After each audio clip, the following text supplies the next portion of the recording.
Hola, muy buenas. Bienvenidos a este cuarto módulo del curso de análisis de datos de ciencia ciudadana de observation.org que organiza Aquacolab de la Universidad de Burgos. Yo soy Julio Rabadán, soy el coordinador de Observation en España y vamos a ver en este cuarto módulo cómo descargar los datos que hemos introducido en Observation y cómo podemos solicitar datos de terceros. Además vamos a ver en qué formato nos vamos a encontrar esos datos una vez que los tengamos en nuestro equipo, de manera que podamos usarlos de una manera más eficiente, sabiendo qué es lo que nos vamos a encontrar en cada uno de los apartados. Bueno, opciones que tenemos para descargar nuestros datos son varias. La primera es solicitar que nos descarguemos simplemente las observaciones. Lo podemos hacer directamente desde la página web. También podemos descargarnos las observaciones sueltas en formato ya de base de datos, en formato SQLite o SQLite, según queramos llamarlo. Y también podemos descargarnos los datos de los transectos que hayamos ido subiendo de manera independiente. Y esto lo vamos a poder hacer de dos maneras. Lo podemos descargar directamente en un CSV o lo podemos descargar en un KML con todo el recorrido para poderlo utilizar en cualquier aplicación de GIS que después queramos utilizar. Pues vamos paso a paso. Os voy a enseñar de manera práctica cada uno de estos puntos y empecemos por el primero.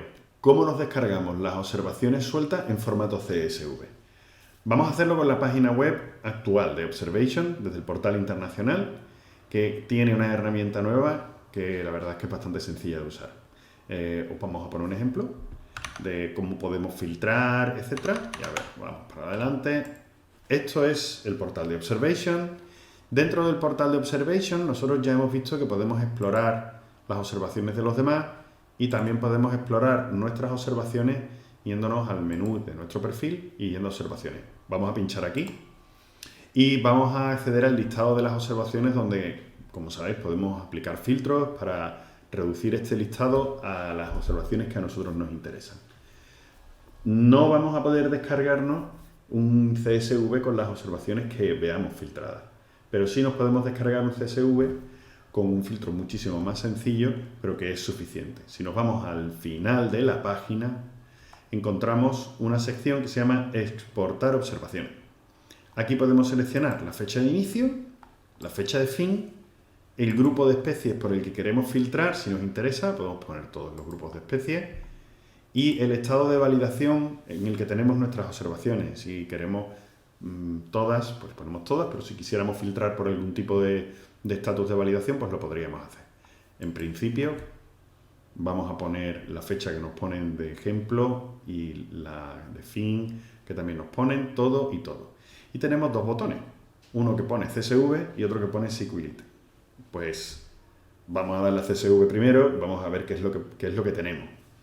Si pulsáis el botón de CSV, lo que ocurre es que se lanza un proceso en el servidor en segundo plano que empieza a calcular las observaciones que se van a exportar en vuestro fichero.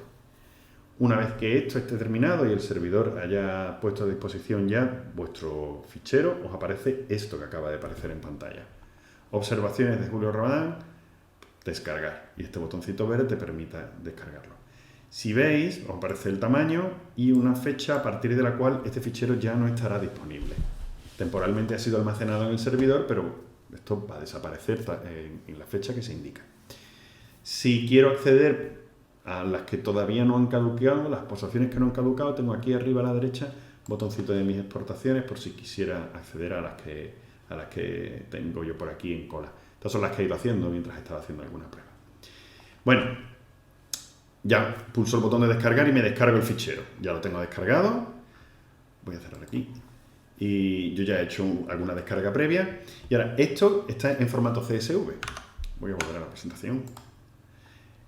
Como he comentado aquí, bueno, repaso. Vamos a mis observaciones desde mi perfil. Vamos al final de la pantalla. Configuramos el filtro. Exportamos y descargamos el fichero que se ha generado. Esto no lo tenemos en un formato CSV que podemos abrir ahora. ¿Cómo abrimos un CSV?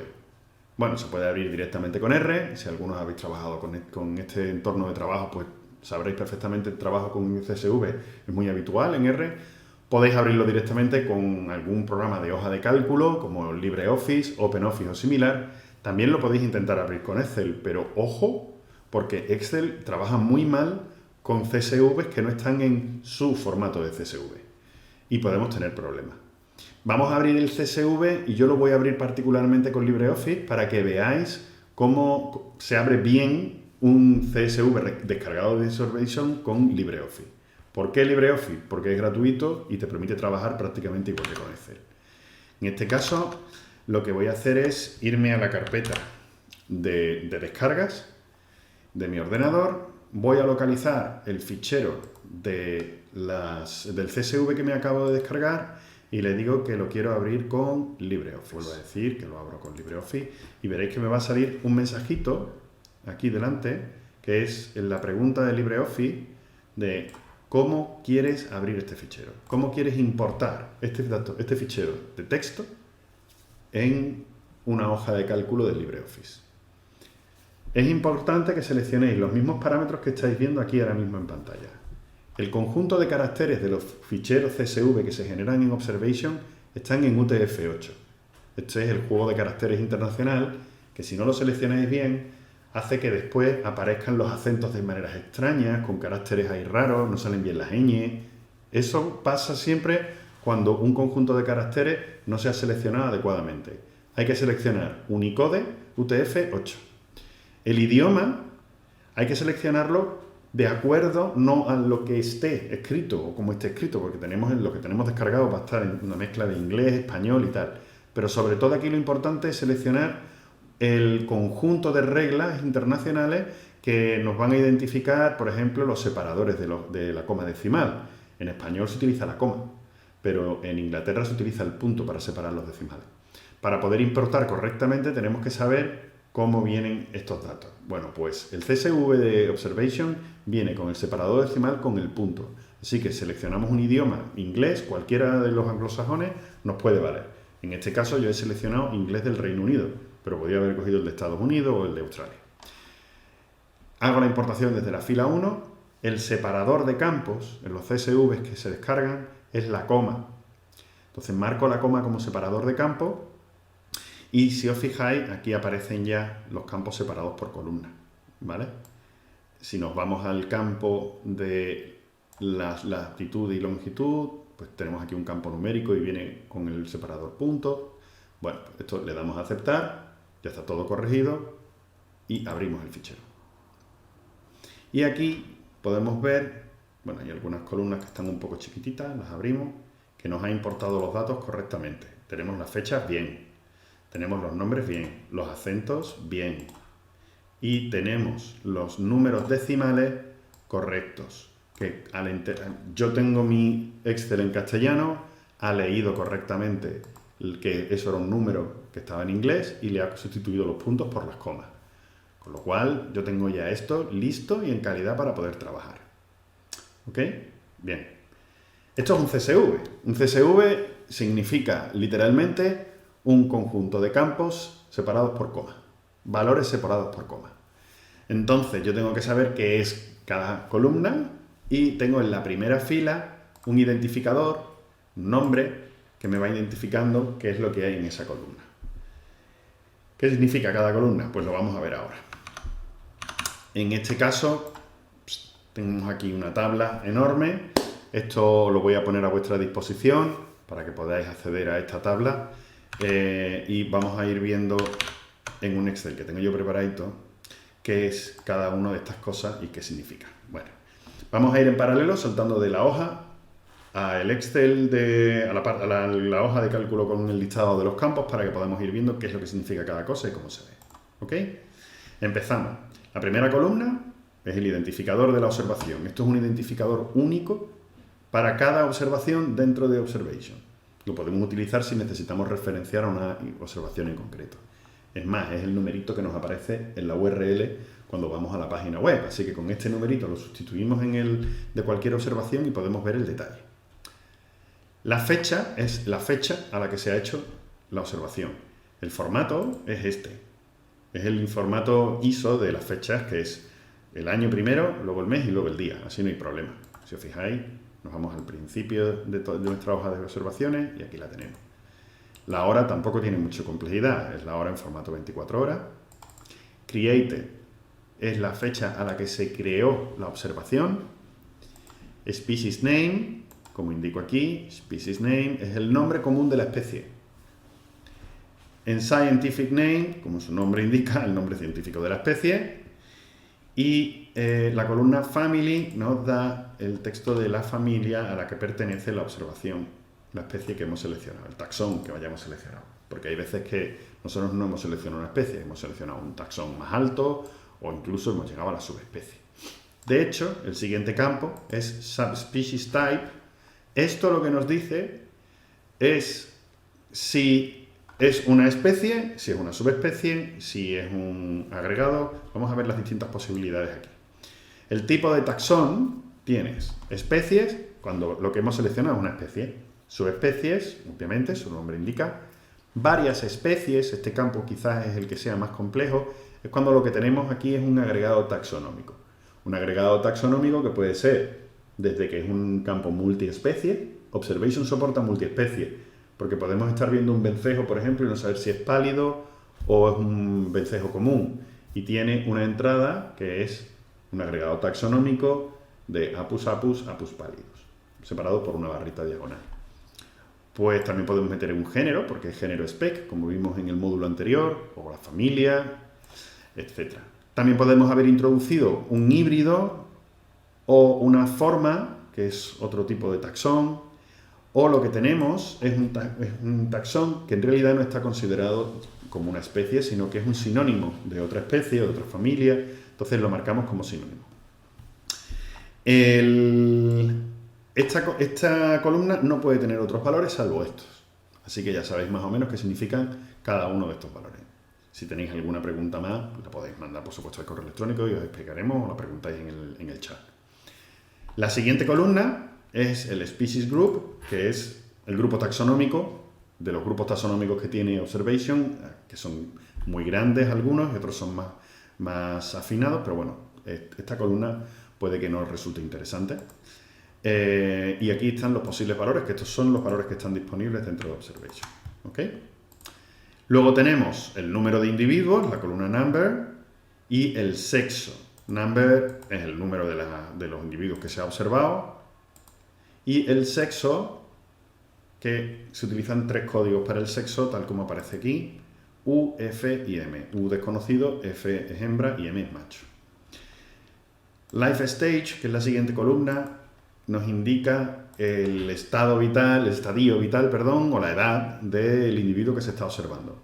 Estos valores dependen del grupo de especies. Aquí os dejo un enlace donde se pueden consultar para cada grupo de especies cuáles son estos valores disponibles, pero vamos, básicamente, si os acordáis cuando estábamos dando de alta una especie, dependiendo del grupo de especies, pues nos salían unas opciones u otras. Pues aquí están esas opciones directamente tal como nos salen en el desplegable del menú. La siguiente columna es la actividad o comportamiento, que es exactamente igual, pues tiene distintos valores dependiendo del grupo taxonómico. El método de observación, que también varía y depende del grupo de especies, no lo vamos a repetir, pero si os fijáis aquí, pues bueno, pues tenemos el estadio vital, pues, juvenil, en este caso hay algunos, la mayoría son sin especificar, actividad presente o dormidero, el método, visto oído, recordad que hay distintos valores. La siguiente columna es el counting method, es el método de conteo, y igualmente pues tenemos distintos tipos de valores, pero estos son sin especificar, visto o sin contar, conteo preciso, conteo aproximado, abundancia y extrapolación, que los vimos en el módulo anterior. La especie relacionada, que como comentamos en el módulo anterior también, pues el otro campo en el que se pueden establecer relaciones entre dos taxones, y pues bueno, sería el valor de un nombre de una especie como cualquier otro. El nombre de la localización, location, que es el nombre del sitio al que corresponden las coordenadas en las que se ha dado lugar a la observación. Él te lo hace él solo, esto no es algo que nosotros metamos en el formulario cuando introducimos una observación, sino que nos lo calcula la base de datos sobre la marcha en base a las coordenadas que se han introducido. En este caso, pues los siguientes campos son latitud y longitud. Ojo, son números, vienen en coordenadas decimales con el datum del WGS 84, en coordenadas decimales. Y además, el separador en el CSV viene con el punto. Esto es importante que lo tengamos en cuenta porque si no nos podemos encontrar con valores después mal convertidos. Si no utilizamos correctamente lo que se llama el locale del fichero de origen, que es cuando nosotros hemos seleccionado inglés, aquí podemos tener problemas y que se nos corrompan las coordenadas y que esperemos coordenadas y nos salgan las cosas súper raras. La siguiente columna es la precisión y estos son los metros de la precisión de que hemos dado en la ubicación de la observación. El campo de notas, que esto es el texto libre que se puede introducir por parte del usuario en el campo de notas, y el estado de validación.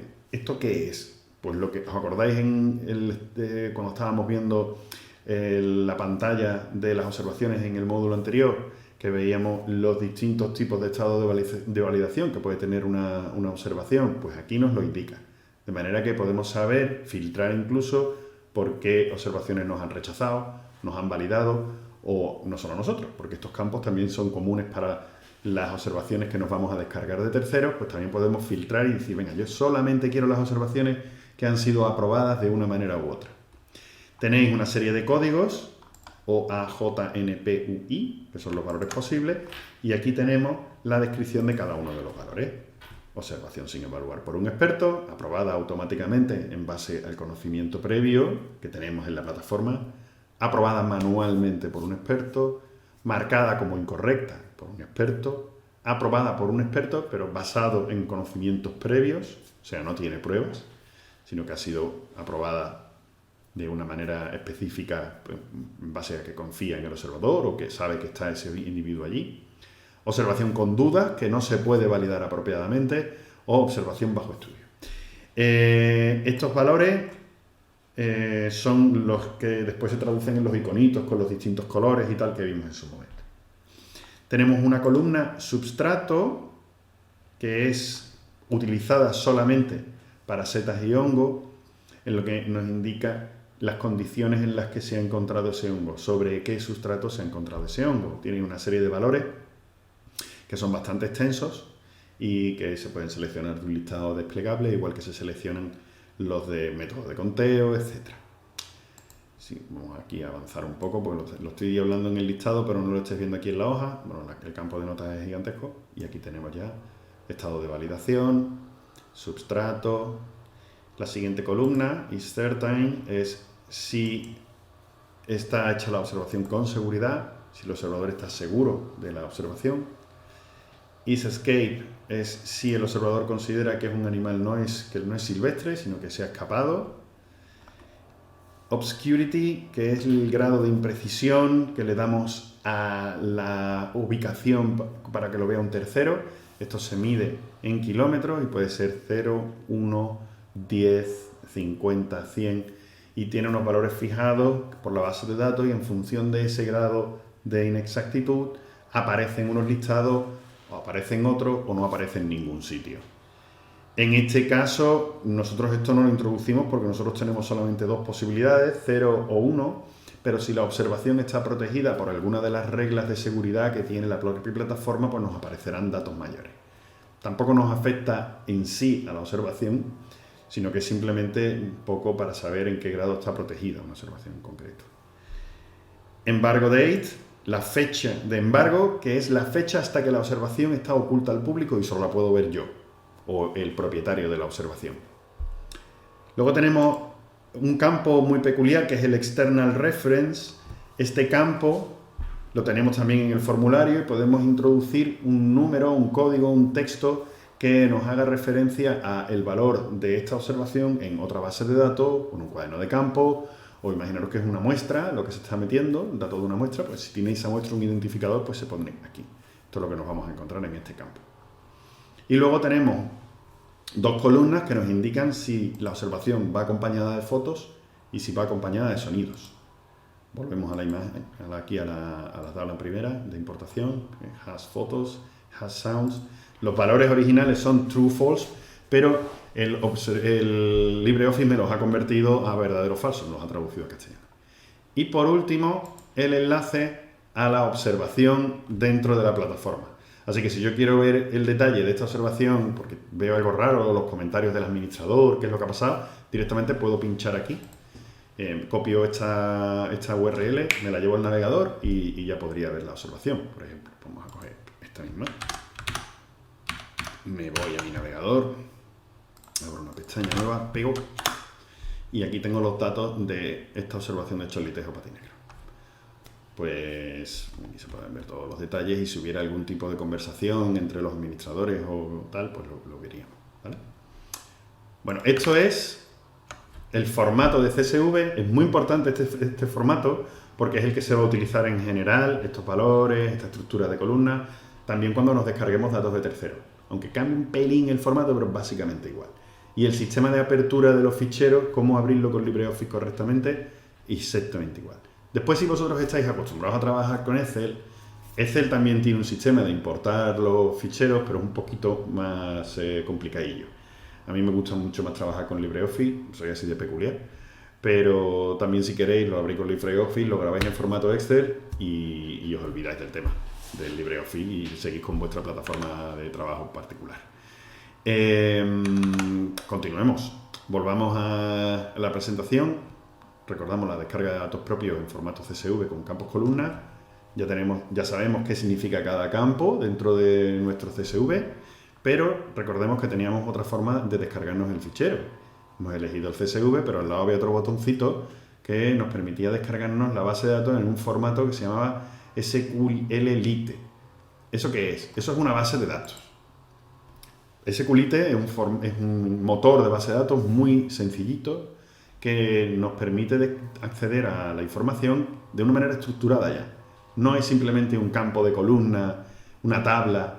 Una tabla, muchas veces la gente comete el error de a una tabla que tiene en Excel llamarlo una base de datos. Excel no es una base de datos. Esto es algo que a los informáticos nos saca de quicio, porque todo el mundo nos dice, tengo una base de datos en Excel. Tú no puedes tener una base de datos en Excel.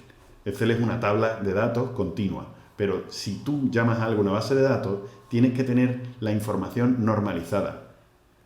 Base de datos normalizada.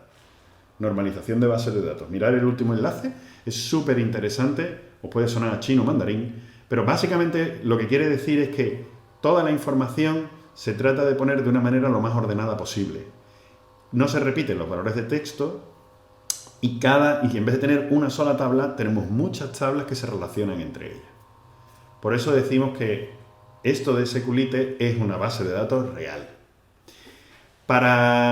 Si pinchamos en el botón del SQLite, no lo voy a hacer, pero lo habéis visto cómo se hace, pues en vez de pinchar en el del CSV, pincháis en el de la derecha, os va a salir el descargar y taca. Os vais a descargar un fichero SQLite que no vais a saber abrir. Eso no se puede abrir con Excel, ni se puede uno conectar directamente a SQLite con R.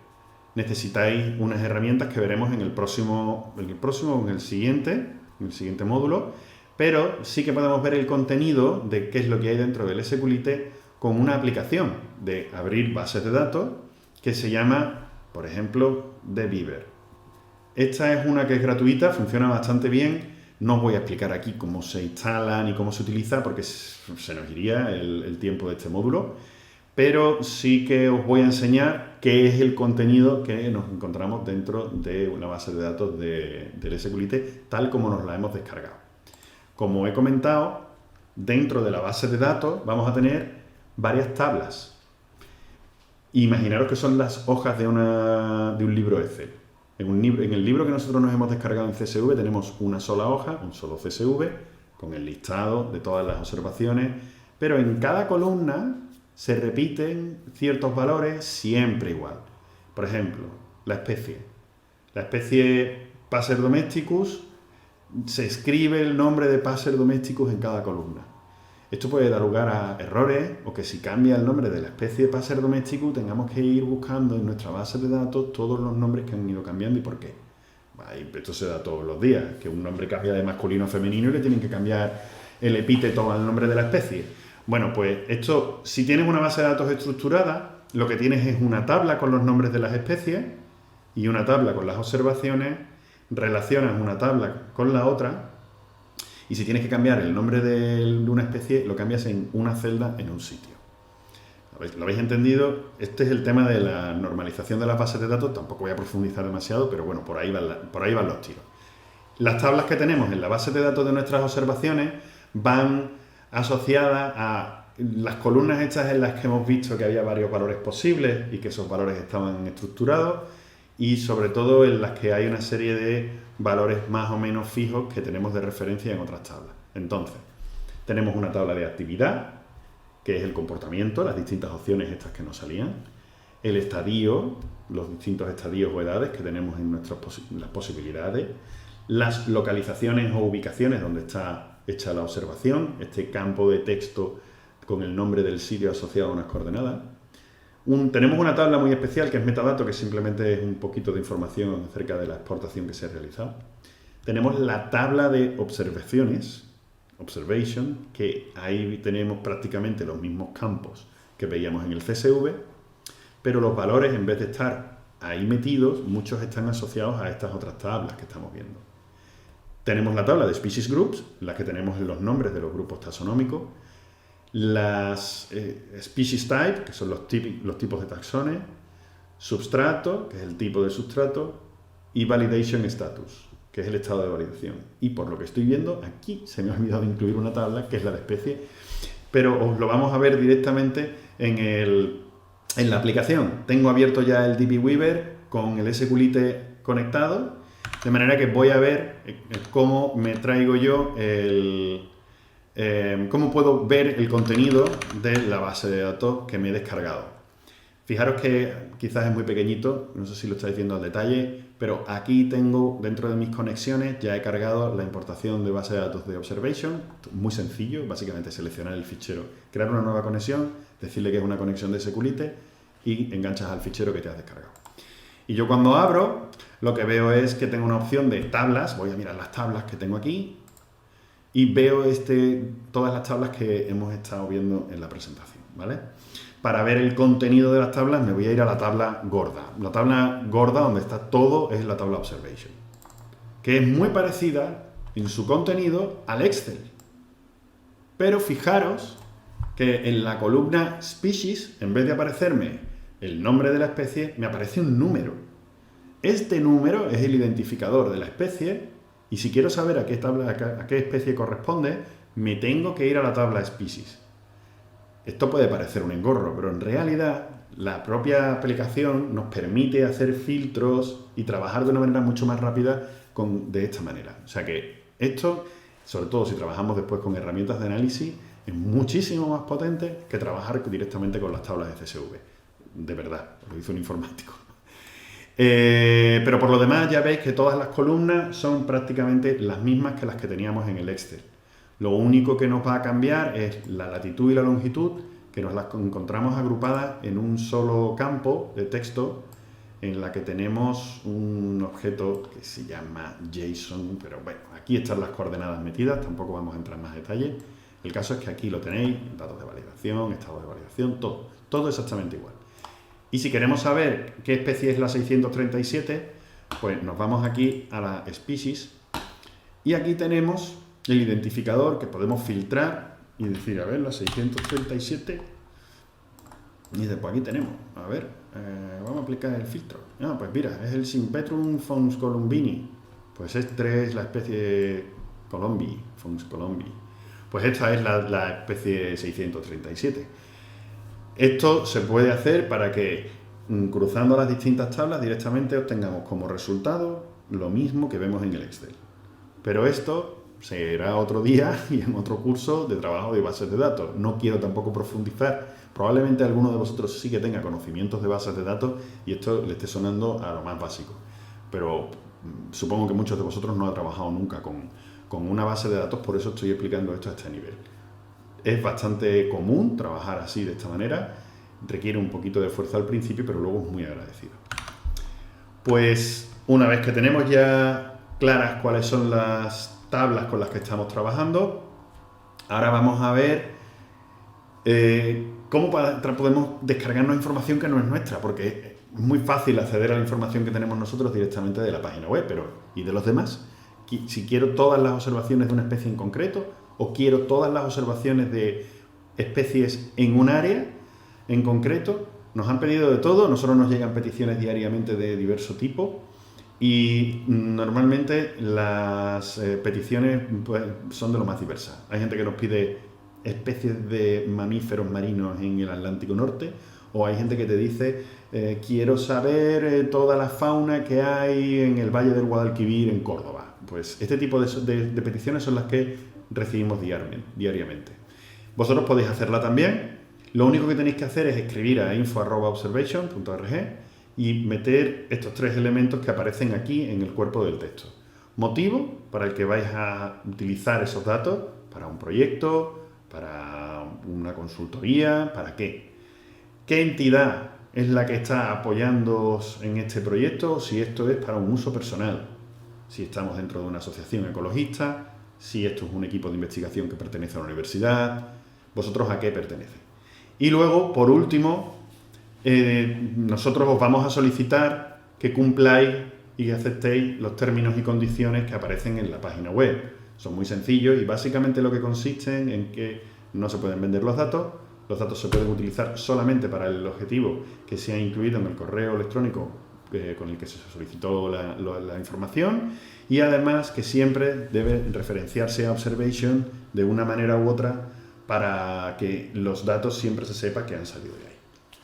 Con eso ya lo tendríamos todo. La estructura de la información que vais a recibir normalmente va a ser en CSV y el formato es prácticamente igual que el que hemos visto en el paso de cuando los descarguéis a nivel personal. Aquí tenéis en esta URL un pequeñito artículo detallando cada columna qué valor tiene dentro de los campos que os podéis recibir.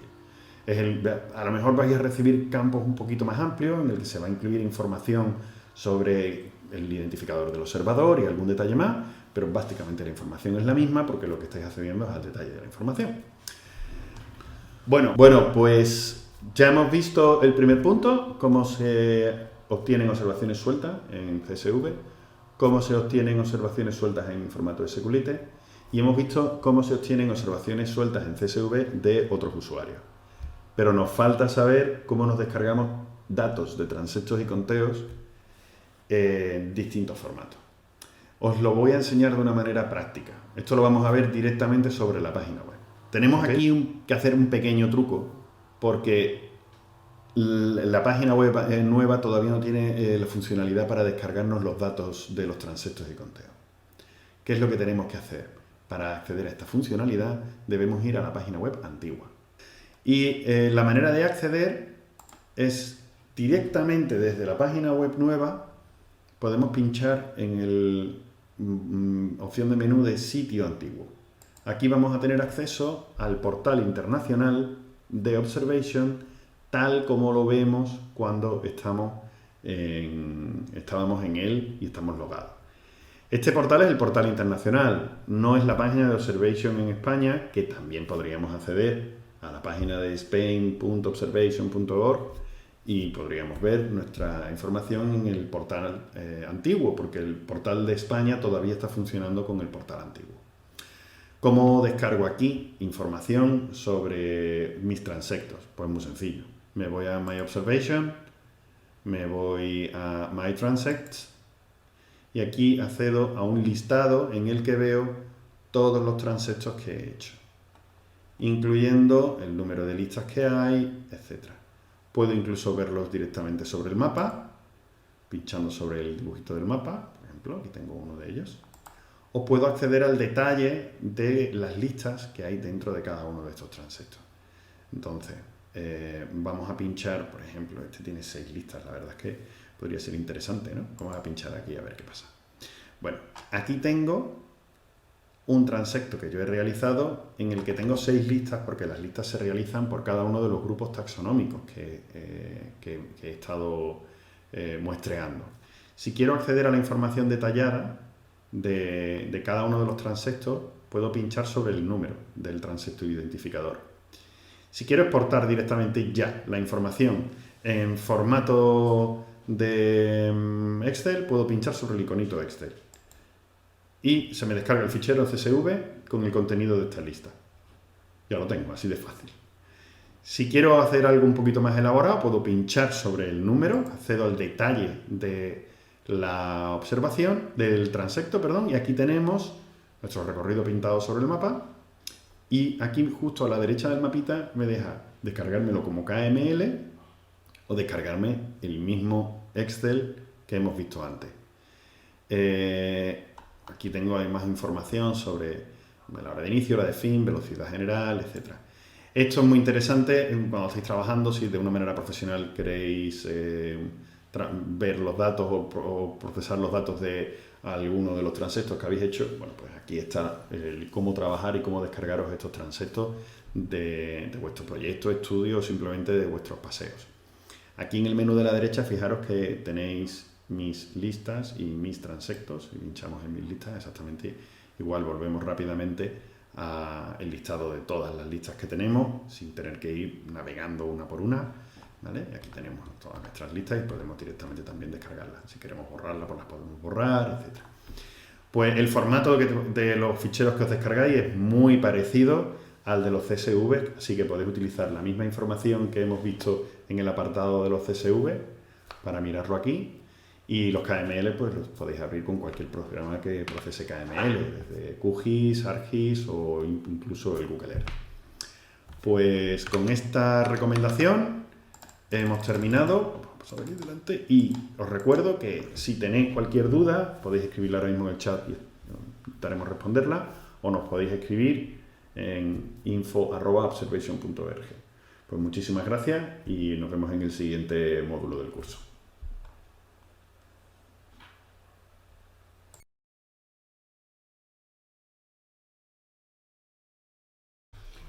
Hola, muy buenas, soy Julio Rabadán, de nuevo, y os doy la bienvenida al quinto módulo del curso de análisis de datos de ciencia ciudadana con Observation que estamos realizando dentro del marco del proyecto Aquacolab Burgos con la Universidad de Burgos y FECIT. En este módulo lo que vamos a ver es cómo coger los datos que nos hemos descargado de Observation en formato CSV, grandes volúmenes de datos normalmente, y cómo poder manejarlos adecuadamente utilizando un motor de base de datos real, como es MariaDB. Así que vamos adelante. ¿Qué pasa con nuestros datos? ¿Podemos trabajar directamente en R con un CSV que nos hayamos descargado? La respuesta normal es sí. Tenemos varias funciones que nos permiten coger ese CSV y cargarlo en un dataset. Por ejemplo, red.table, red.csv o red.csv2. Pero ¿qué le pasa a estas funciones? Que R lo que hace cuando cogemos un fichero CSV y utilizamos esta función para cargarlo en un dataset, coge el fichero completo y lo vuelca en memoria para poder empezar a hacer operaciones con él. Esto tiene las limitaciones propias de los equipos informáticos y el sistema en el que está programado R.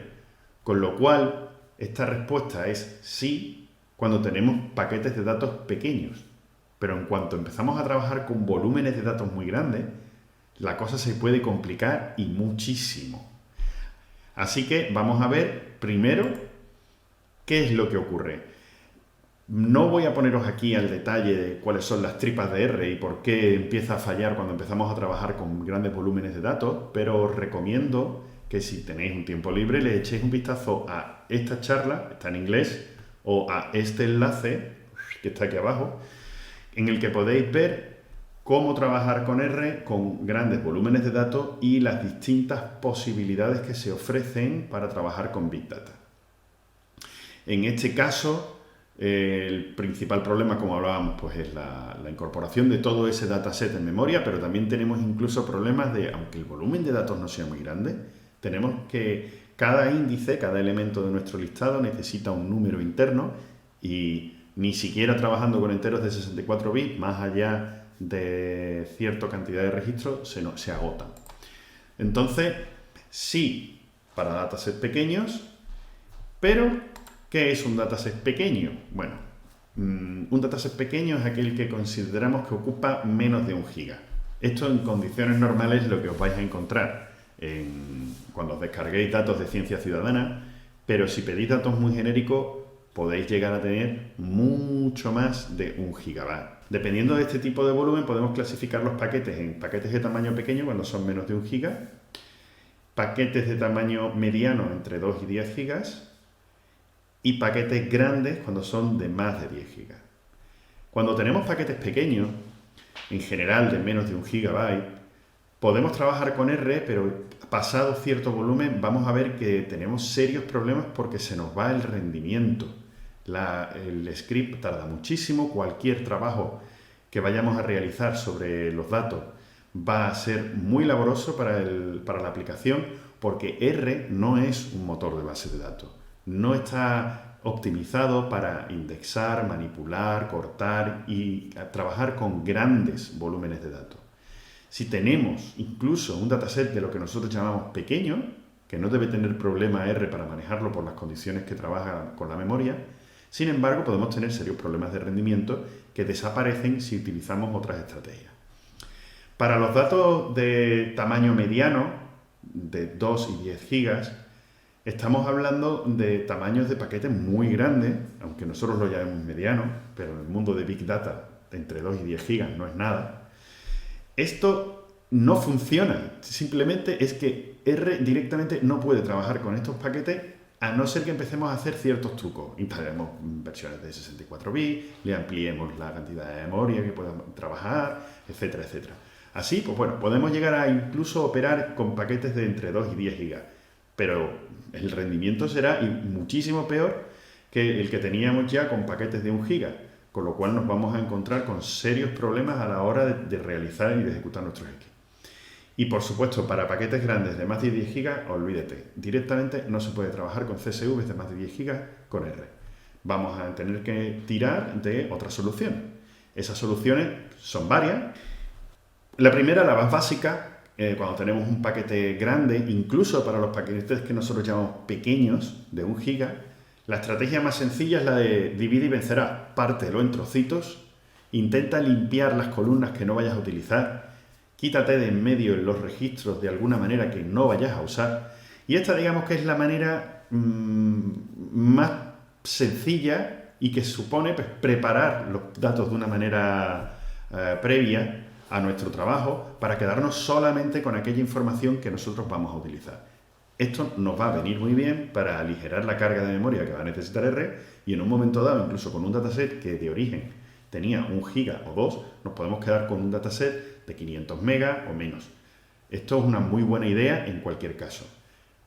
Pero, ¿y si no podemos? ¿Y si necesitamos todo o no queremos? Pues tenemos varias alternativas. Incluso para los datasets más pequeños, todas estas opciones son posibles. La más asequible, que es la que nosotros vamos a ver aquí, es utilizar una herramienta de gestión de datos, una base de datos, que es la que se va a encargar de coger esos datos, procesarlos y trabajar con ellos de una manera muchísimo más eficiente de la que lo puede hacer R, porque R no tiene un motor de base de datos detrás. Un motor de base de datos se encarga de gestionar grandes volúmenes de datos, los indexa, los procesa, de manera que cualquier búsqueda sea muy rápida, puede incluso darnos porciones de esos datos y nos vamos a encontrar con que la velocidad es tremenda. Es una solución idónea para trabajar con grandes volúmenes de datos. Y por último, si trabajamos con paquetes de datos grandes o muy grandes, nos puede entonces interesar tirar de herramientas de Big Data como Hadoop, que tiene un paquete que se llama el R-Hadoop, que aquí no vamos a ver, pero si alguno está interesado en saber más, aquí dejo aquí dejo un enlace con la información de qué es esto de R-Hadoop. Pero nosotros, como hemos comentado ya, nos vamos a quedar con bases de datos y MariaDB. Esto de MariaDB, Maria Database, es bastante sencillito de instalar y de usar, aunque aquí no nos vamos a detener en cómo se instala una base de datos de MariaDB. Pero bueno, ahí os dejo un par de enlaces para que sigáis las instrucciones, son paso a paso muy sencillitas. Básicamente quiero que tengáis clara una cosa, porque muchos de vosotros esto de las bases de datos os sonarán a nuevo. La base de datos que probablemente hayáis visto de una manera así más somera, hayáis tenido algún contacto con ella, habrá sido Access. Access, de Microsoft Access, es una base de datos, pero incluye dos elementos.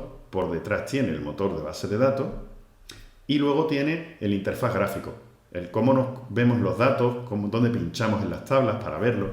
Normalmente, en el mundo real, los motores de bases de datos están por un lado y no tienen una interfaz gráfica, no se ven, no tienes una ventana, no es una aplicación con botones que tú toques. Eso está ejecutándose en el servidor, en tu ordenador, y tú para conectarte a la base de datos necesitas una aplicación que hay muchísimas. En este caso, recomiendo el uso de DBWeaver, que ya la hemos visto en módulos anteriores y que es perfecta para que nos conectemos a esta base de datos de MariaDB y nos permite realizar diversas operaciones sobre ella. Así que vamos a seguir con el siguiente punto, que es ya directamente, una vez que tengáis MariaDB y el DBeaver instalado, ¿cómo hacemos para coger ese CSV y meterlo en la base de datos? Bueno, lo primero que tenemos que hacer es crear la base de datos a la que nosotros nos vamos a conectar. Esto es muy sencillo con DBeaver. Voy a abrir el DBeaver y voy a enseñaros cómo se hace, ¿vale?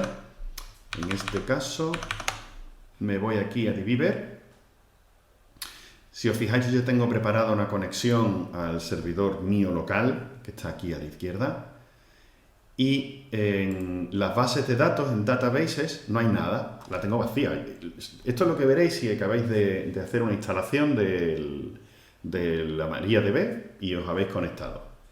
Pues vamos a crear una base de datos, tan sencillo como pinchar en el botón derecho en Databases y crear una nueva database. Vamos a ponerle a esto Observation Data, por ejemplo. Y en Charset, ojo que lo tenemos que cambiar esto. En vez de Latin 1, vamos a poner UTF-8. No sé si os acordáis que cuando hablábamos, los CSV estaban en UTF-8. Esto no es por capricho, es que UTF-8 es el Sistema Internacional de Caracteres y da mucho más soporte a los caracteres internacionales que nos podemos encontrar.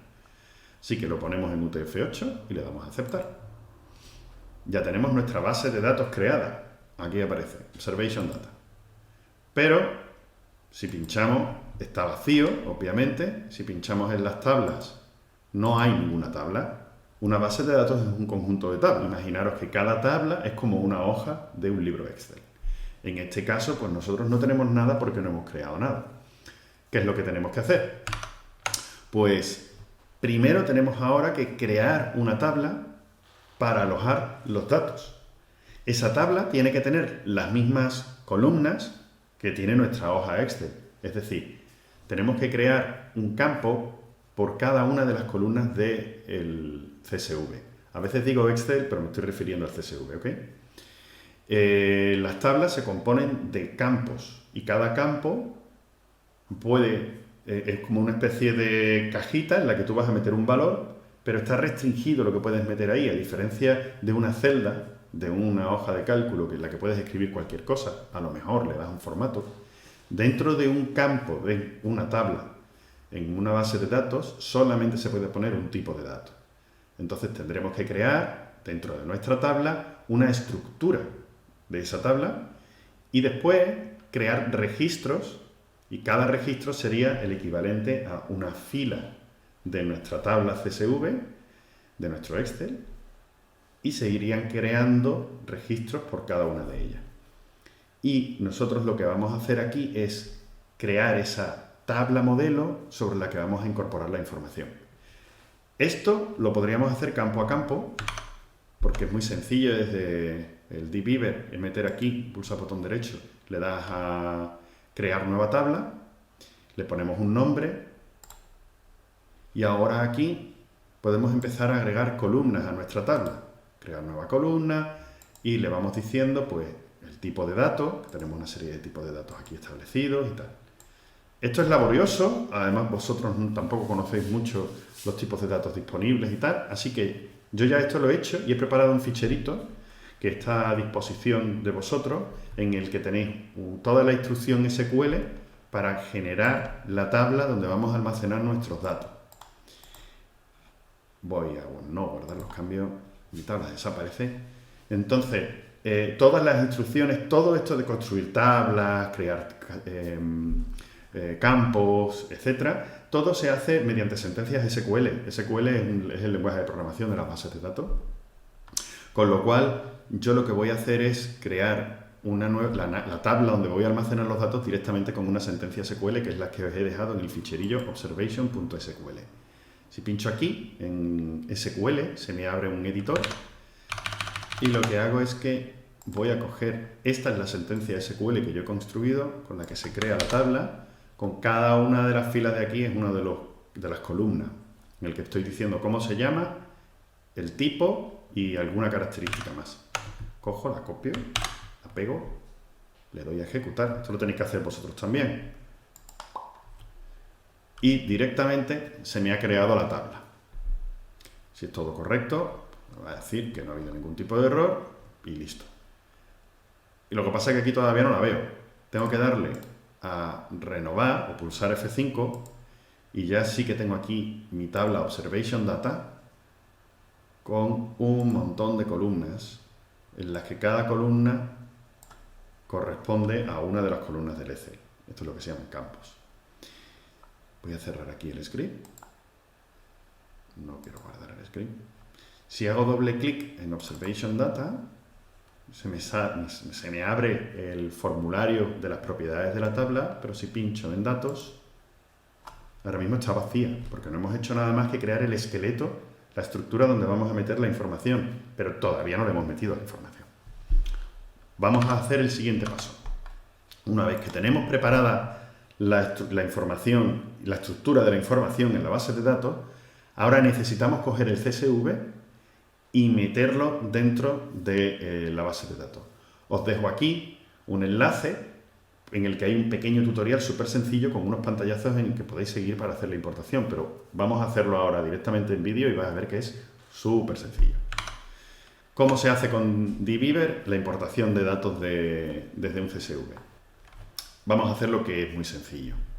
Nos venimos aquí a nuestra tabla, pinchamos con el botón derecho y del desplegable seleccionamos Import Data. Se nos abre un cuadro de diálogo en el que seleccionamos la fuente, va a ser un fichero CSV, y el destino, que ya está seleccionado. Pulsamos Siguiente. Se nos abre el cuadro de diálogo y aquí seleccionamos el fichero que vamos a utilizar de origen. Vamos a coger el fichero que hemos generado en el paso anterior cuando hemos exportado nuestros datos de Observation. Ojo, este procedimiento y este script que os he pasado está diseñado para la estructura de datos que tiene el CSV que os descargáis cuando hacéis la descarga de vuestra propia información. Si vamos a utilizar datos de terceros, tiene una estructura ligeramente distinta. Habrá que añadir alguna columna o quitar alguna otra.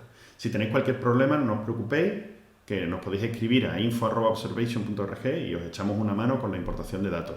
Pero en principio yo creo que lo vais a hacer fácilmente porque esto no tiene mayor complicación. Le damos a abrir. Él hace un rápido análisis del fichero, me dice que es un CSV, que está en UTF-8, que el separador es la coma, que la cabecera con los nombres de campos está arriba, etcétera, etcétera. Incluso la fecha me la saca. Bueno, pues esto parece bien, le damos a siguiente y aquí llegamos a la pantalla del mapeo de la tabla. Esto mapea las columnas del CSV con los campos de la tabla que hemos creado. En principio, como yo he utilizado para los nombres de los campos los mismos nombres que teníamos en la cabecera del fichero CSV, él solo hace el casado y no tenemos que preocuparnos de nada. Aquí lo tenemos, todo parece bien, el mapeo está hecho, así que continuamos. Pulsamos continuar y ya estamos listos para preparar la importación. Pulsamos el botón de Start y vais a ver cómo hay una barra de progreso que va avanzando según se va procediendo a la importación de los datos. Son pocos ahora mismo porque yo tengo un fichero relativamente pequeño, son solo 2 megas, pero si tuviésemos datos muy grandes, pues eso tardaría bastante más. Así que paciencia. Vamos a darle y nos vemos después. Bueno, pues aquí estamos. Esto ha terminado de importar y esto es tal cual como se ve cuando hemos terminado la importación de los datos. Los datos deberán aparecer en la pestaña de datos. Vamos a pinchar a ver qué pasa. Y aquí está. Aquí tenemos toda la información que teníamos en el CSV, pero ya la tenemos dentro de la base de datos. Si miráis, pues vamos a revisar que están todos los valores correctos. Aquí tenemos nuestros valores de coordenadas, con la precisión que le hemos dicho. Esto está todo perfecto. Por último, deciros que ya que tenemos los datos cargados, podemos trabajar con ellos. La potencia que tienen las bases de datos no es solamente que podamos almacenar una gran cantidad de datos en ellos, sino que es que además tenemos una serie de herramientas para poder hacer consultas a esas bases de datos de una manera muy rápida. sin necesidad de tener que trabajar con R directamente o sin necesidad de tener que utilizar los recursos de la memoria de R. Conviene que aprendáis algo de SQL, no cabe eso dentro de este curso, pero sí que hay bastantes tutoriales y manuales por ahí para principiantes que os pueden ayudar muchísimo a hacer pequeñas consultas. Por ejemplo, queremos saber cuáles son las especies que más se han visto dentro de este conjunto de datos. Pues eso es muy fácil de preguntárselo a una base de datos.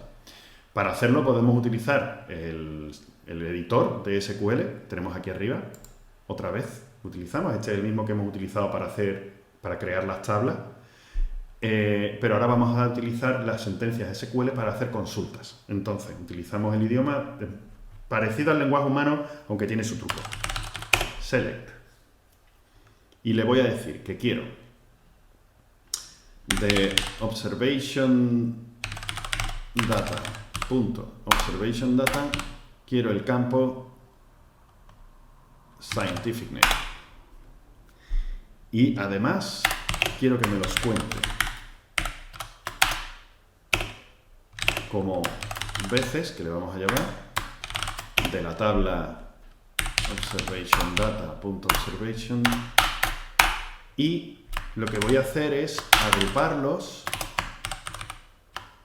por el nombre científico. En este caso voy a copiar y pegar para evitar problemas. Y como esto de Scientific Name es lo que yo voy a utilizar en principio, pues ya está. Bueno, pues para esta consulta que está lista, le voy a dar aquí a ejecutar. Si no me he equivocado en nada, hace la consulta, ¡bam! Y aquí me saca de todos los datos, rápidamente me ha cogido todos los registros que tengo y me he ido calculando el número de veces que aparecen en la base de datos. Ahora, por ejemplo, vamos a añadirle la colita de order by count asterisco para que nos ordene por el número de veces que se ha visto. Vale, nos lo ha hecho, pero nos lo ha hecho de menor a mayor. Vamos a hacerlo descendiente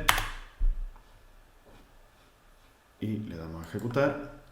Y aquí tenemos que la especie más vista es el Turdus nebula. Bueno, pues esto es un ejemplo sencillito de en qué consiste el tema del trabajo de datos, la manipulación de datos con SQL, el tema de las consultas. Se pueden hacer muchísimas más cosas. Estas sentencias después incluso se pueden ejecutar desde R. Y quien se encarga de hacer este proceso de búsqueda, agrupación de datos y filtrado, ordenamiento, no es R, sino que es la base de datos, con lo cual va mucho más rápido que si lo hace R. Bueno, pues hasta aquí el contenido de este módulo. En el siguiente módulo vamos a ver cómo conectar R a la base de datos de manera que incluso podamos prescindir de tener que escribir sentencias SQL.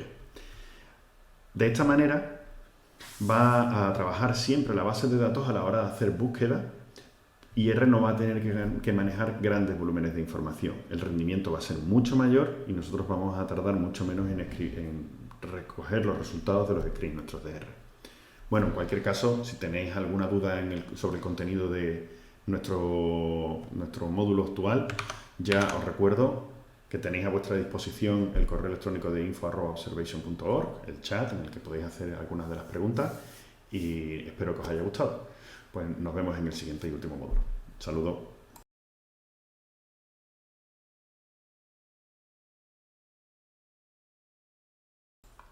Hola, muy buenas.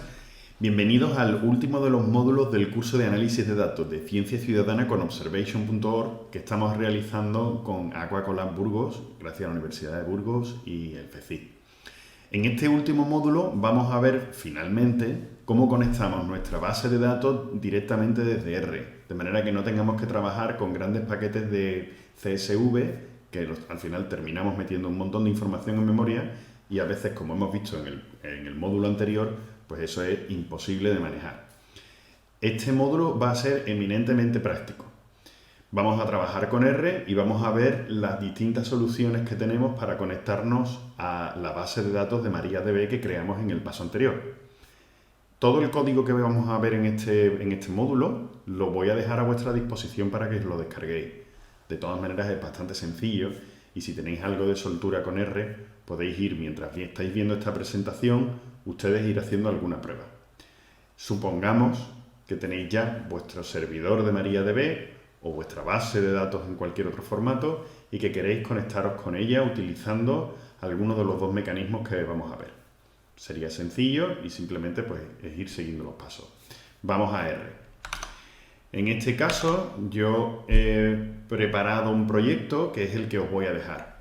Vamos a empezar con el primer script, que es el que vamos a ver, en el que vamos a ver cómo conectarnos con nuestra base de datos utilizando directamente el lenguaje que se utiliza internamente en las bases de datos, que es SQL. Para trabajar con SQL, con las bases de datos utilizando SQL, vamos a necesitar una serie de paquetes básicos. Si no los tenemos, los tendremos que instalar previamente. Este conjunto de paquetes, pues el primero es DBI, que este es, digamos, la capa inferior para conectarnos a una base de datos en general. Vamos a hacer una ejecución de library de DBI. Si todavía no tenéis esto instalado, en R ya sabéis, se puede realizar la instalación. Voy a ir aquí a la consola. Install.package. Estoy hoy. Install.packages. Y aquí le decimos que instalamos DBI. No lo voy a hacer en medio de la sesión, si no se nos va a liar. El segundo paquete va a ser el de R MariaDB. Esto nos permite conectarnos a una base de datos de MariaDB directamente desde R. Pues lo cargamos también. Y ahora necesitamos preparar la conexión con nuestra base de datos. ¿Cómo nos conectamos? La instrucción para conectarnos, toda la clave está en esta, dbconnect. Es la que nos va a crear la conexión entre R y la base de datos. Solo eso nos va a abrir como un canal, no va a cargar información, no va a hacer nada, solamente nos va a crear la conexión. Es como montar en la tubería entre R y nuestra base de datos. Le decimos que vamos a utilizar, esto es el driver, que es que la base de datos a la que nos vamos a conectar es una de MariaDB, el nombre de usuario, le ponemos Observation Data, que es el que yo tengo en mi base de datos, y aquí le ponemos el password Observation. ¿Qué pasa? Que si tenemos un sistema medianamente seguro, esto de escribir nuestra contraseña en un código de R es bastante arriesgado. Esto no es nada recomendable porque es una brecha de seguridad enorme. Entonces lo que podemos hacer es decirle a R que nos pregunte por la contraseña si estamos utilizando RStudio. En mi caso estoy utilizando RStudio, así que voy a usar esta función de RStudio API que se llama askForPassword y así me evito el tener que integrar aquí dentro la contraseña. Si estáis utilizando otro sistema de R, pues mirad a ver qué es lo que podéis utilizar. Hay diversas soluciones. Pongo aquí mi password, que me venga por una cosa que me pregunte. El host es la dirección en la cual se encuentra nuestro servidor de base de datos. Si tenemos el servidor de MariaDB instalado en nuestra misma máquina, en nuestro mismo ordenador, pues ponemos localhost y con esto será suficiente. Y el nombre de la base de datos es el nombre que tendremos en la base de datos que le hemos puesto como base de datos en MariaDB. En nuestro caso, el que hemos utilizado en el módulo anterior era observation-data. Así que ya lo tenemos listo y con esto vamos a abrir una conexión.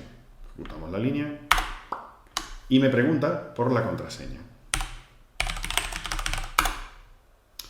Y listo. Me ha creado la variable conexión, el objeto conexión, que tiene una conexión a MariaDB. Y ya está, no tiene nada más. Es simplemente hemos abierto la tubería de conexión. Bueno, pues ahora queremos conectarnos con nuestra tabla de observaciones. ¿Y cómo hacemos eso? Pues utilizando SQL, si recordáis, habéis visto que hemos utilizado un par de sentencias SQL en el módulo anterior. Bueno, pues para ejecutar sentencias SQL en R es muy sencillo. Para ponerlo un poquito más de claridad, lo que hemos hecho ha sido, en este script, poner primero la sentencia SQL, tal como se escribiría en el dbeaver, y directamente lo almacenamos en una variable que se llama selectQuery. Esta sentencia SQL la vamos a trocear porque es muy sencillita, y es select, selecciona, asterisco, todo, de, from, la tabla observation data, observation data. O sea, tráete todo lo que haya en la tabla observation data. Esto nos va a traer todo el contenido de nuestra tabla. Y nos la va a meter en donde queramos. De momento esto es la sentencia, ¿ok? Solamente la sentencia SQL. Es, digamos, la pregunta escrita en un lenguaje que entiende la base de datos. Lo metemos, verás un segundito que siempre da lío. Y ya tenemos el select query con nuestra sentencia. Bueno, pues ahora hay que hacer que la base de datos ejecute esta orden, nos devuelva la información y la almacenamos en algún sitio.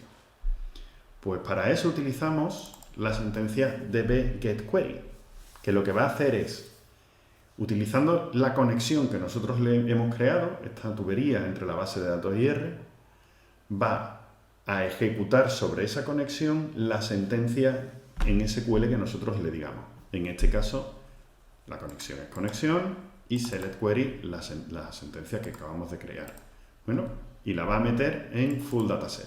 Le he llamado full dataset porque aquí está todo. ¿Ok? Pues vamos a ver si funciona. Pues parece que ha funcionado. Y nos dice que tenemos 7014 observaciones de 31 variables. No es mucha cantidad, estamos trabajando con una base de datos de ejemplo muy pequeñita, pero tened en cuenta que ahora mismo aquí tenemos en memoria cargado toda la base de datos que tenemos en MariaDB.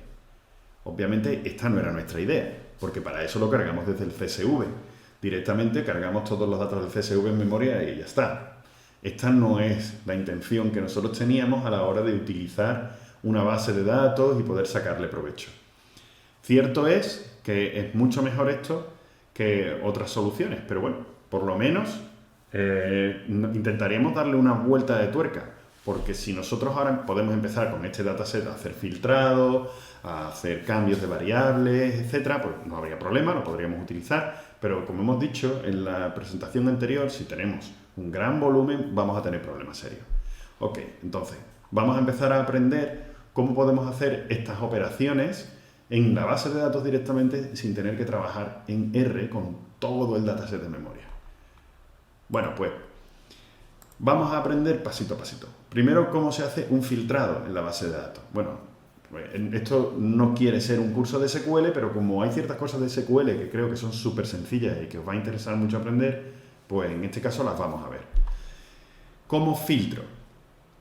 Pues haciendo una instrucción muy parecida a la anterior y le voy a añadir un elemento en el cual le voy a poner una condición para que no se traiga todo, sino solamente aquellos registros que cumplan con esa condición. Es un poquito la estrategia del divide y vencerás que vimos al principio como alternativa con los CSV. Está muy bien, pero aquí ahora el filtrado ni siquiera lo tenemos que hacer nosotros previamente, lo hace la base de datos. Supongamos que queremos traernos todas las observaciones de especies del género Passer. ¿Cómo hago eso? Bueno, pues me creo una sentencia SQL, una query, que la voy a almacenar en la variable esta filtered query, y que es muy parecida a la que teníamos antes, que la tengo aquí. Bueno, pues ahora la tenemos aquí.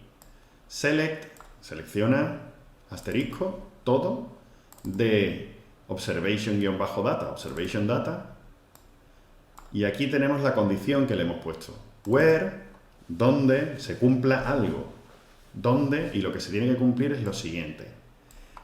Que el scientific name, fijaros que el nombre del campo por el que quiero filtrar, la columna por la que quiero filtrar, se pone entre estas tildes inclinadas, que es el acento que le solemos poner en España a la E, a la A y tal.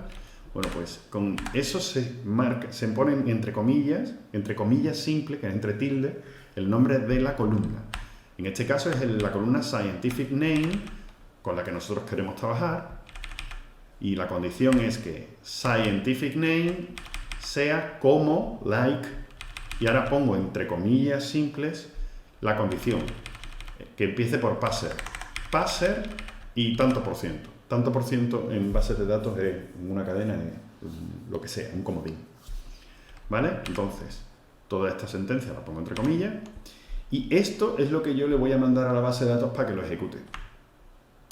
Vámonos con la asignación. Ya tenemos aquí nuestro borrow filtered query.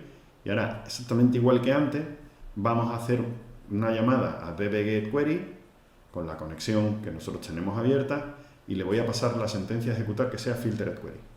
Y lo que me dé lo voy a mandar a parser dataset, que va a ser el dataset de observaciones solo de parsers. Pues listo, esto ha ido a la base de datos, MariaDB ha hecho el filtrado y me ha devuelto las listas filtradas. Yo creo que esto es muy potente. Si lo veis, imaginaros que tenéis todo el dataset completo y queréis ir trayendo partes porque queréis ir haciendo consultas. Esto es instantáneo, tarda nada en hacerlo porque todos los datos que están en la base de datos están indexados. Los motores de base de datos se encargan de darle vueltas a la tabla y de preparar los contenidos para cuando le vayamos a hacer preguntas, que eso tarde muy poquito.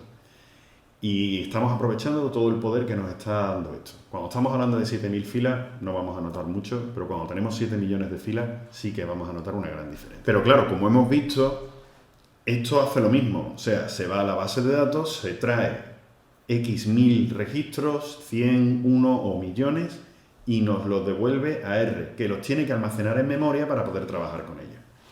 Esto es un problema, porque incluso con bases de datos que pueden ser de mediano tamaño, pues podemos tener problemas a la hora de hacer consultas para un filtrado.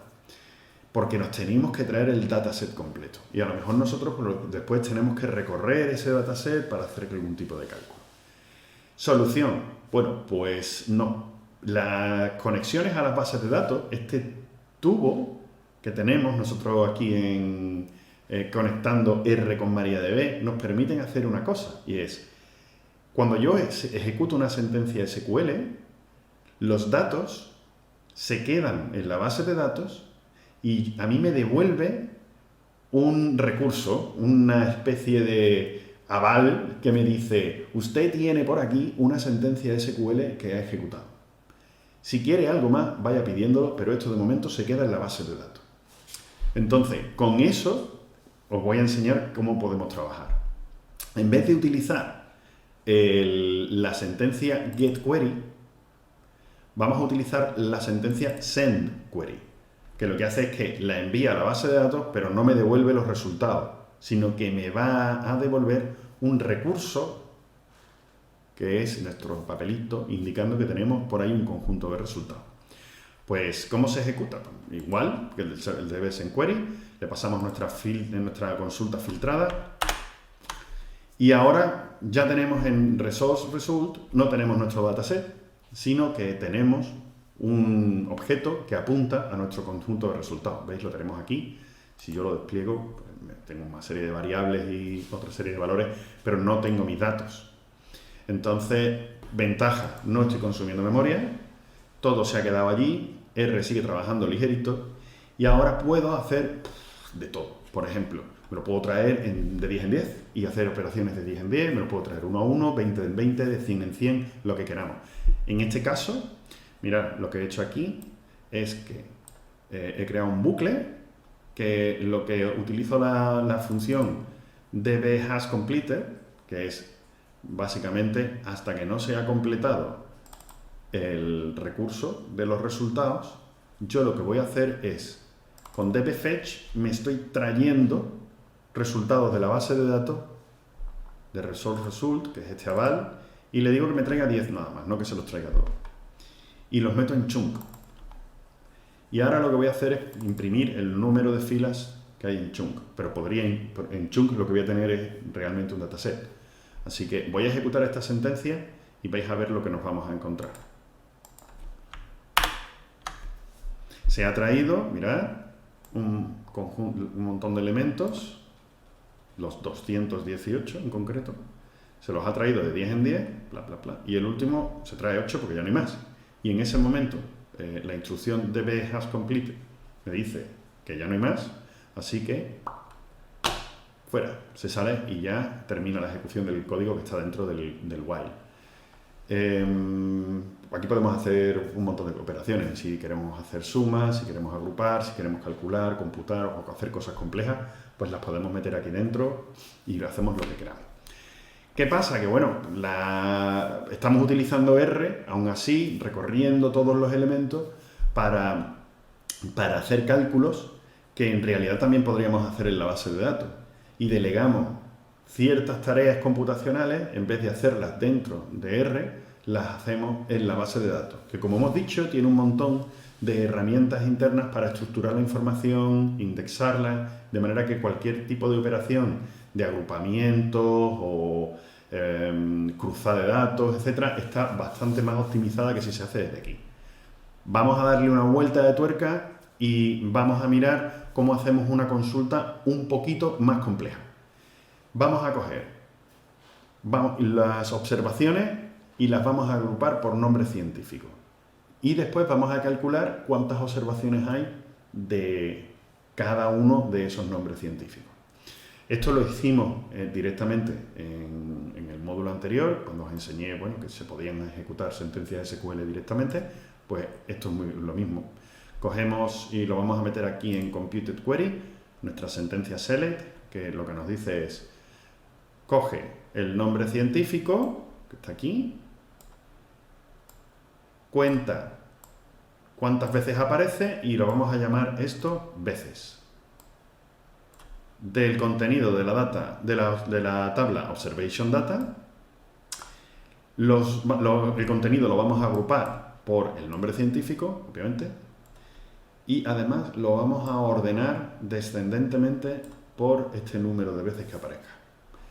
Pues vamos a crear nuestra variable con la sentencia y esta vez, como esperamos pocos resultados, en vez de llamar a un send query y hacer el while, vamos directamente a traernos todo el contenido y lo vamos a meter en una variable. Y aquí lo tenemos.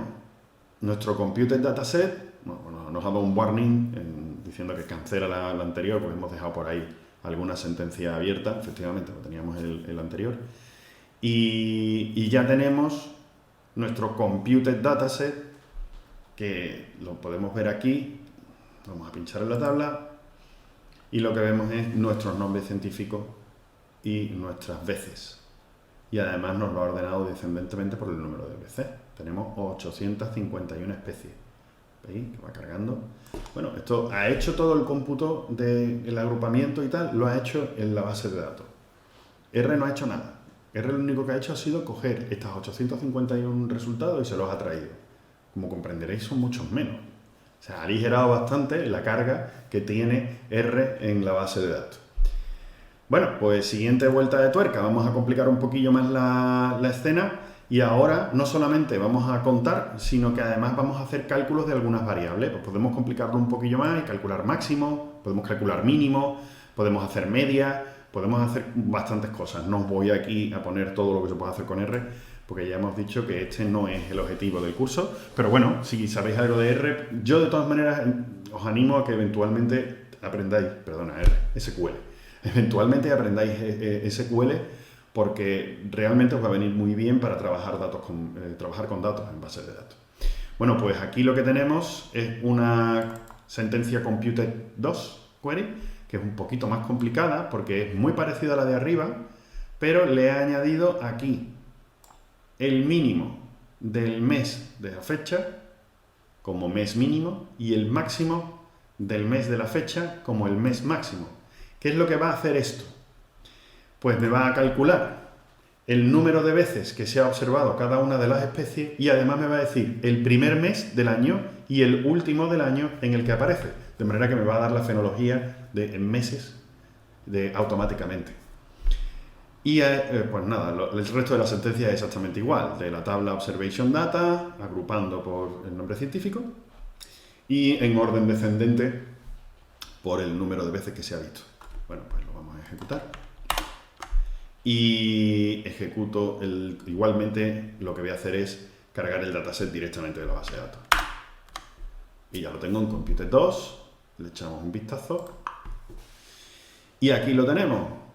El Turdus merula se ve todo el año, del 1 al 12, hay muchas especies que se ven todo el año, las más comunes son las que más se ven, obviamente se ven todo el año. Si nos vamos a otras especies que son estivales, pues mirad, aquí tenemos Apus pallidus, pues se ve del 3 al 9, de marzo a septiembre. Y el Merops apiaster, pues exactamente igual. Bueno, pues fijaros qué sencillo ha sido hacer una consulta con miles de registros, que podían haber sido millones, y esto ha sido instantáneo. Y R ni se ha inmutado, porque al final lo único que ha obtenido y lo único que ha recibido R y con lo que ha manejado R han sido pues 800 filas. Así que la cosa ha ido bastante bien. Bueno, pues esto, ahora vamos, esto se ha quedado, ¿os acordáis que hablábamos de una tubería entre R y la base de datos de MariaDB? Bueno, pues vamos a limpiarlo. Limpiamos el resource result, que ya había sido antes cerrado porque he metido por ahí una conexión en medio, y cierro la tubería esta. Este clear result lo voy a cambiar porque esto debe ir justo cuando se deja de usar. Porque a través de la tubería solo puede ir un camino, no podemos tener más, ¿vale? Así que esto hay que ponerlo justo aquí, que es donde terminamos de trabajar. Bueno, pues hasta aquí ya hemos hecho lo que nos proponíamos y hemos terminado con lo que era la conexión con la base de datos y ya sabemos traernos datos. Pero hay que saber SQL. Y esto puede ser un poco tedioso aprender si no sabemos SQL. Bueno, hay solución para todo. Tenemos una herramienta bastante conocida dentro del mundo de R que es la biblioteca de dplayer, que nos permite trabajar también haciendo filtros y ordenados, etcétera, con CSV y con otros datasets. Esta herramienta se puede utilizar también con las conexiones a las bases de datos y vamos a ver exactamente cómo se utiliza. Voy a darle a guardar aquí para que se queden los cambios. Y voy a limpiar la sesión para que tengamos todo un poquito más limpio, ¿vale? Fuera todo. Directamente. Muy bien. Pues en esta nueva sesión voy a abrir el fichero de dbplayer, ¿vale? Vamos a utilizar esta librería, esta biblioteca, este paquete, como lo queráis llamar, que se llama dbplayer, ¿vale? dbplayer, que utiliza dplayer con bases de datos. Como digo aquí, es como si tuviésemos el dataset en memoria, pero no lo tenemos en memoria. Está siempre en la base de datos. Tiene las mismas ventajas que trabajar con el dplayer, que te da una serie de herramientas que son muy fáciles para operar y trabajar con conjuntos de datos, pero no tenemos ese gran volumen en memoria, con lo cual ahorramos bastante. Mirad, aquí lo que voy a cargar son 3 librerías, la librería dbplayer, la dbi y la tidyverse, que con estas ya tenemos todo. Hay que ignorar los conflictos, estos que nos dan, porque en realidad tidyverse y dbplayer trabajan juntas. Y hacemos exactamente lo mismo que hicimos en la sesión anterior. Vamos a conectarnos con la base de datos, esto ya lo habíamos visto. Y me creo este tubo entre R y MariaDB. Muy bien, pues vamos a hacer una conexión entre mi base de datos completa y una variable de R. Esto lo hacemos con esta instrucción, que es tbl, que se va a hacer sobre la conexión que hemos abierto antes, y lo que vamos a hacer es trabajar sobre la tabla observation data, ¿vale? Muy bien, nos hemos traído y veréis que FullDB no tiene los datos, no es ni siquiera la conexión, es una lista de 2 elementos que no sabemos muy bien. Vamos a ver qué tiene. Bueno, pues aquí dentro lo que me ha salido, fijaros, es una información, una especie de sumario en el que me dice que esto es la tabla Observation Data, que tiene no sé cuántos elementos, pero tiene 31 columnas, de una base de datos MySQL, MariaDB y MySQL son prácticamente lo mismo. Y esta es la dirección donde se encuentra. Y aquí me salen las primeras columnas que tenemos dentro de nuestra base de datos y algunos valores, los 10 primeros. Y ya está, no se ha traído nada más. ¿Por qué? Porque esto, ahora mismo no tenemos la base de datos en memoria. No es como cuando estábamos trabajando con SQL hicimos una sentencia select asterisco que se trajo todo. Esto no se ha traído nada. Esto ahora mismo está allí y lo único que ha creado es una especie de conexión sobre la que podemos trabajar con dplayer. Vamos a hacer prácticamente lo mismo que hicimos antes. Vamos a filtrar esos datos con dplayer. Pues es muy fácil, utilizando la sentencia de dplayer. No sé si sois habituales de este sistema, pero bueno, es muy sencillo. FullDB es nuestro recurso sobre el que queremos filtrar. Utilizamos tanto por ciento mayor que tanto por ciento para aplicar las sentencias para aplicar distintos comandos a nuestro dataset original. Y por ejemplo, en este caso vamos a filtrar exactamente igual que antes. Vamos a filtrar por nombre científico, de manera que sea parser tanto por ciento. Es decir, vamos a traernos todas las observaciones que empiecen cuyo nombre científico empiece por parser. Lo ejecuto y esto no ha hecho nada. ¿Vale? El resultado me lo ha mostrado por aquí. Si veis, me ha dejado solamente las observaciones que sean parser, pero realmente no ha cargado nada, simplemente lo ha creado. ¿Vale? Internamente, esto es una sentencia SQL que yo la puedo ver. Si le pongo aquí tanto por ciento mayor que tanto por ciento, show query, y le doy al enter, lo que me sale, fijaros aquí, lo que me sale es una sentencia SQL que es realmente lo que está ejecutando sobre la base de datos, pero yo ni me entero de lo que se está haciendo. Yo solo estoy escribiendo en R instrucciones. Esto es muy guay si no tenéis ninguna gana de aprender SQL. En este caso, lo único que ha hecho es aplicar un filtro con un where, que es exactamente lo que nosotros queríamos. Bueno, vale, pero como hemos visto, los datos siguen estando en la base de datos. De hecho, no se los ha traído en R ni por asomo. Lo que está haciendo dbPlayer es retrasar hasta el último momento la carga de datos. Nosotros podemos preparar nuestras sentencias, buscar, rebuscar, cambiar, asegurarnos que todo está como nosotros queremos, y en el momento en el que nosotros queramos operar con los datos y queramos traernos los datos, será cuando ejecute la sentencia sobre la base de datos, pero antes no. Por ejemplo, podemos crear subsets sobre uno principal e ir almacenándolo y se nos van a ir quedando. Esto es bastante útil si queremos tener varias referencias. Por ejemplo, esto que hemos hecho de los parsers lo vamos a almacenar en un ParserDB. Vamos a crear un subset de toda la base de datos completa solamente quedándonos con los parsers. Bueno, pues hago FullDB, que es la misma de antes, le aplico el filtro del scientific name y lo que hago es que lo meto en ParserDB. ¿Ok? Muy bien, pues yo hago así y lo ejecuto. Pero ParserDB lo que tiene es otra conexión con MariaDB y realmente no tiene los datos. Porque hasta que yo no le pida la información, sigue estando en la base de datos y R todavía no se ha enterado de nada. Es más, si ejecuto aquí el show query sobre ParserDB, vuelvo a ver, que es la sentencia SQL lo que tengo aquí. Pero realmente no tengo los datos. Voy a ejecutar ParserDB y lo que veo es el mismo sumario que tenía antes cuando ejecutaba la sentencia directamente sin asignarlo a ningún sitio. Esto está muy bien porque puedo crear subsets, trabajar con ellos, subirlos y bajarlos, y es que solamente hasta el momento en el que vayamos a iterar sobre la información será cuando se ejecuten las instrucciones. ¿Cómo lo hacemos?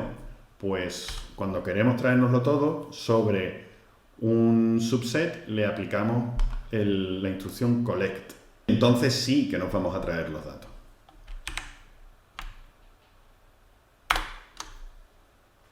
Mirad, en ParserOps hemos almacenado el collect de ParserDB. Y aquí tenemos 218 observaciones y tenemos 31 variables, que son nuestros campos. Efectivamente, aquí lo tenemos todo, podemos verlo. Aquí tenemos aquí todas las observaciones de Parser. Parser doméstico, Parser hispanorensis. Bueno, pues hemos hecho lo mismo que estábamos haciendo con SQL, pero lo hemos hecho sin tocar una instrucción en SQL. Bueno, pues vamos a hacer lo mismo que estábamos haciendo antes, pero con una vuelta de tuerca más. ¿Cómo hacemos estos cálculos, sumas, máximos y mínimos?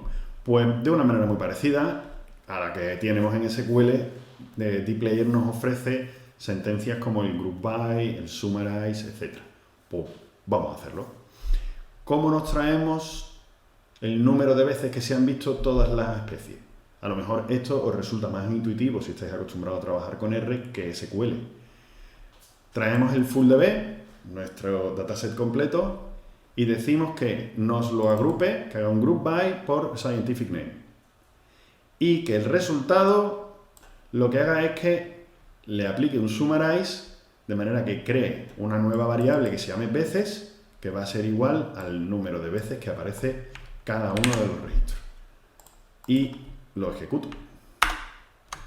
Y me saca aquí un pequeño informe, igual que siempre, en el que me pone cada especie cuántas veces ha ido apareciendo.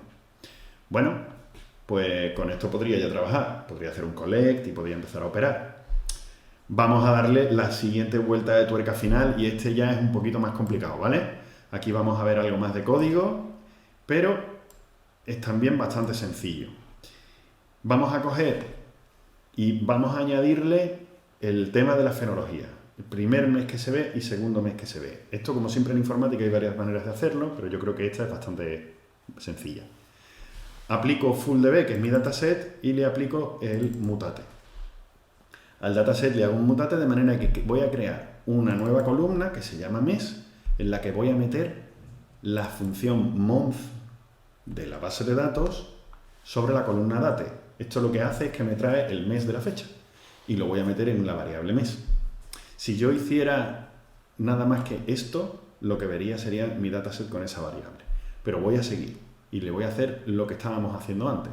Agrupo por nombre científico los resultados anteriores y le aplico un summarize en el que voy a hacer un conteo del número de veces por el que aparece cada uno de los nombres científicos y le voy a crear el mes mínimo, que es el mínimo de los valores de los meses, y el mes máximo, que es el máximo de valores de los meses.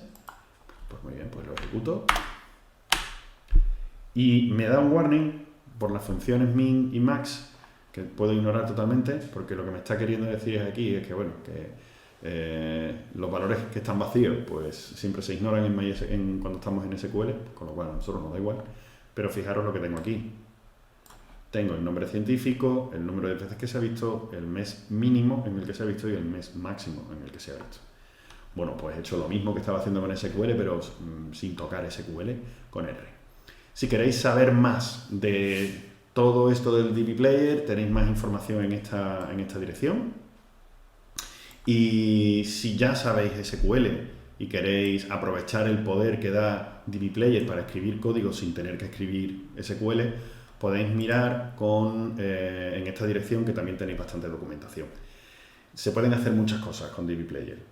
Solamente hemos visto aquí lo básico, pero podemos incluso trabajar con varias tablas, cruzar valores y, bueno, toda la potencia que normalmente te da una base de datos la puedes aprovechar con DB Player.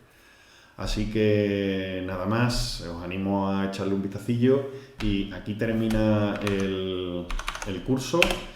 Espero que os haya gustado, que haya sido de utilidad y por lo menos si os ha despertado preguntas y curiosidad, pues ya he dado alguna serie de recursos para que podáis investigar por vuestra cuenta y espero que hayáis visto la potencia, sobre todo, de trabajar con bases de datos y grandes volúmenes de datos.